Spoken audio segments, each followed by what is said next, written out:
আচ্ছা আপু, আমার গাছগুলো হলুদ হয়ে যায় কেন? আমার গাছগুলো মরে যায় কেন? আমার গাছগুলোতে রুট হয় না কেন? কি করলে গাছগুলো যত্ন হবে বা বেড়ে উঠবে দ্রুত?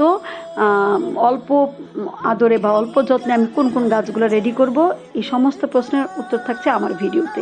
আসলে আমি মানি প্ল্যান্টের বা আমার যে ব্যালকনির অসংখ্য ভিডিও আমি দিয়েছি, আমি কিভাবে এগুলো সংরক্ষণ করি। আমার সারা ঘরে গাছ, মানে আমার গাছ এত ভালো লাগে। তো আমি চেষ্টা করি, মানে আর বিশ্বাসও করি যে গাছ হচ্ছে আপনার অনেক দামি শোপিসের চেয়েও অনেক বেশি সুন্দর। সেই ক্ষেত্রে আপনার রুচির পরিচয় ঘটাবে একটা গাছ। আর অক্সিজেনের কথা কি বলবো, ঘরে যখন গাছ থাকবে অক্সিজেনে ভরপুর হয়ে থাকবে আপনার ঘর। তো আমি কিভাবে যত্ন করি সেই ভিডিওটা আজকে শুরু করছি।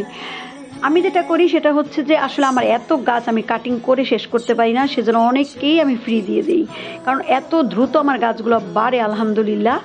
তো আমি প্রথমে যেটা করি সেটা হচ্ছে, একটা গাছ আমি অন্তত নার্সারি থেকে চেয়ে নিয়ে আসছিলাম, আর একটা গাছ আমি গিফট পেয়েছি। এই দুইটা গাছ থেকে আমার এখন হাজার হাজার গাছ হয়ে গেছে।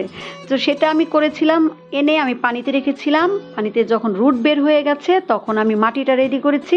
মাটি রেডি করার সময় আপনাকে খেয়াল রাখতে হবে মাটিতে কোকোপিট এবং ভার্মি কম্পোস্ট দিয়ে আপনি মাটিটা রেডি করতে হবে। কোকোপিট এবং ভার্মি কম্পোস্ট আপনি যে কোনো নার্সারিতে পেয়ে যাবেন, অথবা আপনি দারাজ থেকে অর্ডার করতে পারেন। আমি যেহেতু দারাজ থেকে অর্ডার করেছিলাম, তো এগুলো দিয়ে মাটিটা দিয়ে রেডি করেছি। আপনাকে খেয়াল রাখতে হবে মাটিটা যেন অবশ্যই ঝুরঝুরে হয়, এবং আমি কোনো রকমের রাসায়নিক বা মানে বাইরের কেনা সার আমি গাছে প্রয়োগ করি না। আমি যেটা করি, ডিম তো আমরা সবাই খাই, ডিমের খোসাগুলো রেখে দেই, সেটা ঝুরঝুরা করে গাছের গোড়ায় দিয়ে দেই, অবশ্যই ব্লেন্ড করে দেই। আর যেটা করি, চাল ধোয়া পানি আর ডাল ধোয়া পানি আমার গাছে দেওয়ার চেষ্টা করি, কলার খোসা ভেজানো পানি দেই। আর যেহেতু আমি অ্যালোভেরা গাছ লাগিয়েছি, তো অ্যালোভেরা গাছটাও আমি মানে এই গাছের পাতাটা কেটে কেটে আমি গাছের গোড়ায় দিয়ে দিই, বা গাছের ওটা ভিজিয়ে রেখে পানিটা দেওয়ার চেষ্টা করি।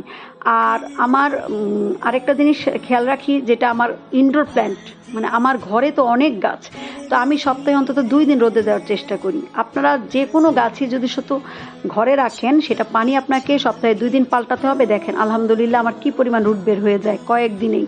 আমি ঘন ঘন পানি চেঞ্জ করি, এবং সপ্তাহে 2 দিন আপনাকে গাছটাকে রোদে দিতে হবে। এবং পানি দেওয়ার সময় অবশ্যই খেয়াল রাখতে হবে, যেগুলা বারান্দার গাছ, যেন পানি থাকা অবস্থায় কখনো গাছে পানি দেবেন না। আজকের ওয়েদারটা কি সুন্দর না, মাশাল্লাহ। তো এই ছিল আজকের ভিডিও। আপনাদের কেমন লাগলো? যদি কোনো রকম উপকার হয়ে থাকে আপনার আমার এই ভিডিওটা দেখে, অবশ্যই আমাকে কমেন্টসে জানাবেন। আর যেহেতু মানি প্ল্যান্ট যেহেতু ভালোবাসার গাছ, আদরের গাছ, তো অল্প যত্নেই কিন্তু আপনি আপনার বাসাটাকে নার্সারি বানাই ফেলতে পারবেন। আর আমি ওই যে বললাম, যে কোনো গাছ আপনার রুচির পরিচয় ঘটাবে এবং আপনার মনের মধ্যে অনাবিল শান্তি কাজ করবে। এই ছিল আজকের ভিডিও।